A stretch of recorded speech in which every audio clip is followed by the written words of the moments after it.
తెలుగు రాష్ట్రాల్లో సంచలనం సృష్టించినటువంటి ఎల్లూరి శ్రీనివాస్ అలియాస్ అఘోరి కరీంనగర్ కోర్టులో ప్రొడ్యూస్ చేయడం జరిగింది. బెయిల్కి సంబంధించినటువంటి విషయంలో ఆమె కరీంనగర్ కోర్టుకు వచ్చింది. పటిష్టమైనటువంటి బందోబస్తు వద్ద సంప్రదాయ దుస్తుల్లో రావడం జరిగింది.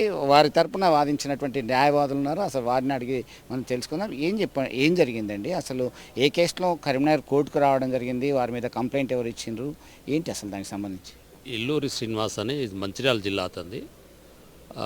మంచిర్యాల జిల్లా లోపల కూచన్పల్లి విలేజ్.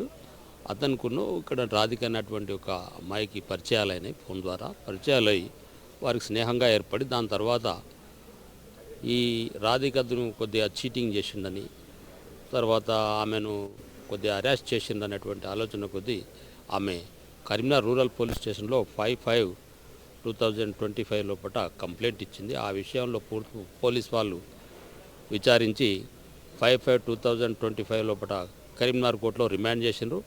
అటు కేసు విషయం లోపల బెయిల్ కూడా 2 డేస్ బ్యాక్ ఆర్గ్యుమెంట్స్ కూడా అయినాయి. అది టుడే హియరింగ్కు అది ఆర్డర్కు ఉన్నది. మరి ఈరోజు కూడా ఆమెను remand extension Karimnagar second additional JMFC లోపల ప్రొడ్యూస్ చేసి రిమాండ్ ఎక్స్టెన్షన్ చేశారు టిల్ 23 వరకు. మరి ఈరోజు సాయంత్రం వరకు బెయిల్ వచ్చే అవకాశం ఉన్నది. కాబట్టి అప్పటిదాకా కూడా మనం ఏం చెప్పలేము. బెయిల్ ఆర్డర్ మనకి ఇవాళ సాయంత్రం వరకు బెయిల్ వస్తుందా రాదా అనే విషయం తెలుస్తుంది. ఇప్పుడు ఇవాళ సాయంత్రం వరకు బెయిల్ వస్తుందా రాదా అన్న విషయం తెలుస్తుంది.